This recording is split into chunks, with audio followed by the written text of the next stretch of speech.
Oke, halo dulur-dulur kabeh. Saiki aku Aryansya Budi dalam rangka KKN Covid UNS arep berbagi info membuat desinfektan secara mandiri sesuai anjuran WHO dan panduan Menteri Kesehatan. Jadi anjurannya bisa dipertanggungjawabkan dan valid.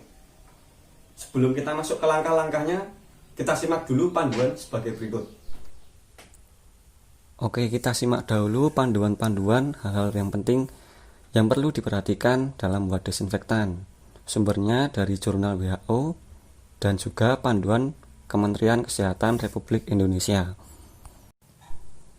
Untuk yang pertama, pemutih saja sudah cukup untuk membunuh virus dan jangan mencampur dengan zat lain karena campuran yang tidak dianjurkan dapat berbahaya bagi kesehatan. Dikarenakan dalam pemutih sudah mengandung zat sodium hipoklorit yang bisa membunuh jamur, bakteri, dan virus. Lalu usahakan dalam membuat maupun menyemprotkan desinfektan menggunakan masker dan pelindung mata dan usahakan di tempat yang terbuka saat membuat desinfektan. Hal ini bertujuan untuk melindungi tubuh dari hal-hal yang tidak diinginkan. Pastikan setelah menyemprot desinfektan, diamkan selama 10 menit atau lebih. Karena waktu 10 menit atau lebih tersebut, desinfektan berguna untuk membunuh virus, bakteri maupun jamur.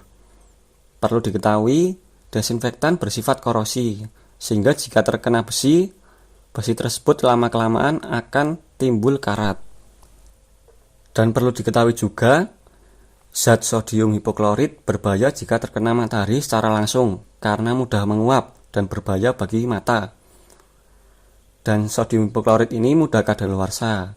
Semakin panas tempat penyimpanan, semakin mempercepat kadaluarsa. Dan juga usahakan gunakan cairan desinfektan maksimal hanya 24 jam setelah penggunaan. Jika lebih dari 24 jam setelah penggunaan, maka desinfektan tersebut sudah kadaluarsa dan seharusnya membuat kembali yang baru. Lalu untuk cairan desinfektan, campurannya harus mengandung minimal 5% sodium hipoklorit. Rasio percampuran cairan yaitu 1:100 dengan air bersih. Artinya 10 ml pemutih dengan 1 liter air bersih. Sebenarnya tidak hanya pemutih saja yang digunakan sebagai desinfektan, namun terdapat berbagai jenis menurut anjuran Kementerian Kesehatan Republik Indonesia, seperti klorin, karbol, pembersih lantai, maupun yang lainnya, dengan takaran masing-masing tertentu. Untuk jenis-jenis lainnya bisa dilihat pada tabel berikut jika ingin membuat dengan cairan yang lain selain pemutih. Oke, wis paham durung karo aturane mau, karo panduane. Nek wis paham, saiki sadurunge langkah-langkah aku mau menyebutkan alat dan bahannya terlebih dahulu dan ngerti kabeh. Sing pertama iki semprotan spray. Nah, iki semprotan saeneke wae, sak duwene. Ora perlu gede. Nek duwe cilik ya ora apa-apa. Nah, setelah kuwi bahane saya memakai pemutih juga karbol karena ini sudah mengandung unsur-unsur desinfektan. Nah, sini saya pakai air 1 liter. Nah, ini torong cilik, Bos. Ini ben gampang nyuntake ngono. Nah, selain itu aku pakai lap. Ini cara kedua selain menggunakan semprotan mau. Oke, alat bahannya cukup kuwi mau. Nah, saya memakai Soklin sama Superpol. Ini bukan endorse karena saya nemunya cuma itu, ya sudah saya pakai ini saja. Pemutih ini sudah memiliki sodium hipoklorit lebih dari 5%, lebih dari anjurannya, sehingga bisa jadi desinfektan. Sedangkan dalam karbol ini, Superpol, ini memiliki kandungan fenol, sehingga bisa juga buat desinfektan. Nah, ukurannya nanti rasio percampurannya air 1 liter kalau dengan pemutih menggunakan 10 ml pemutih sama 1 liter air. Kalau pakai karbol ini 30 ml sama 1 liter air bersih. Nah, takarannya kalau satu tutup botol pemutih ini sebesar 10 ml. Nah, kalau tutup botol karbol ini sebesar 15 ml. Jadi nanti langsung dicampur saja. Oke, sip. Sadurunge nyampur, pastikan tangan iki resik. Nah, iki aku nggawa hand sanitizer lho. Nah, tadi ben resik sik. Nah. Oke, nek wis resik, aja lali nganggo masker. Karo pelindung mata jane. Nah, gandeng aku duwene masker, ya wis nggo masker wae ya. Sementing tetap aman, aja nganti kena mripat. Karena berbahaya.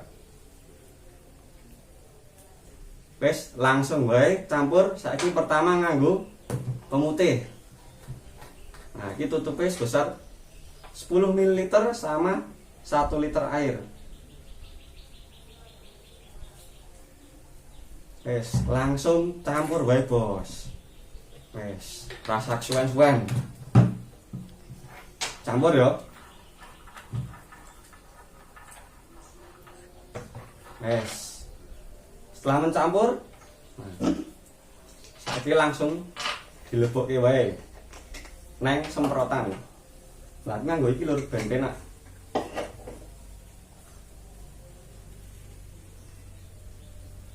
Sak cukupe wae rasa nganti luber.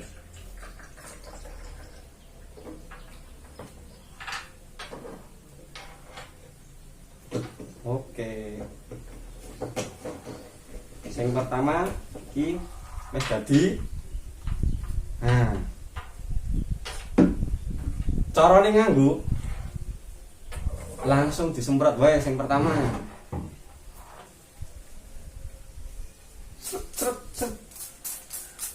Nah, ini biarkan sampai 10 menit karena desinfektan ini bekerja 10 sampai 1 jam. 10 menit sampai 1 jam untuk membunuh kuman atau bakteri atau virus. Nah, oke, ditunggu sik ya. Oke, sakwise 10 menit cara keloro iso nganggo lap, Bos. Lap iki carane dilebok kene. Langsung diulaske ke permukaan benda sing arep dilapi. Nah, carane cukup gampang. Nah, ditunggoni nganti 10 menit sampai 1 jam. Ben desinfektane iso mateni virus utawa bakteri ini. Oke.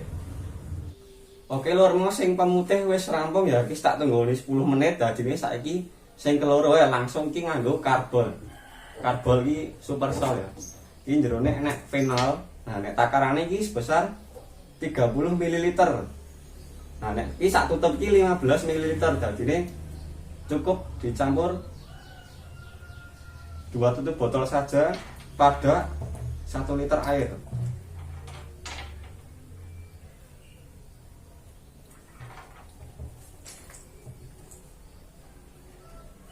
Nah, wis saiki langsung wae diratakke.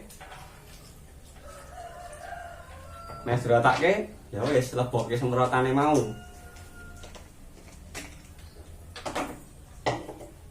Ya aku nggo torong ya ben penak. Aduh, mawet. Sak cukupe wae rasa akeh-akeh. Kok ndak luber. Wes. Oke, wis dadi iki. Cara sing pertama padha mau ya. Langsung semprot ke wae. Wes. Dintani 10 menit. Oke lor, iki wis ngenteni 10 menit, dadine saiki nggo cara sing keloro. Nah, iki aku nganggo kanebo wae. Cara sing keloro langsung wae dilebokke. Mengko langsung dilapke neng benda sing arep disemprot desinfektan, apa dilap desinfektan. Nah. Wis cukup iki ditunggoni nganti 10 menit sampai 1 jam. Ben desinfektannya bekerja untuk membunuh virus dan bakteri. Oke lor, sekian ngono wae cara membuat desinfektan secara mandiri Nah, tapi dieling-eling. Desinfektan iki kadaluarsa hanya sampai 24 jam setelah membuat campuran. Setelah lebih dari 24 jam nanti kadaluarsa. Nah, kalau kena panas nanti tambah cepat lagi kadaluarsanya. Jadi iki rasa dienggo suwe-suwe ya. Cukup kok gawene gampang gawene. Oke, ngono wae ya. Sekian, terima kasih. Jika ada salah kata saya mohon maaf. Matur nuwun.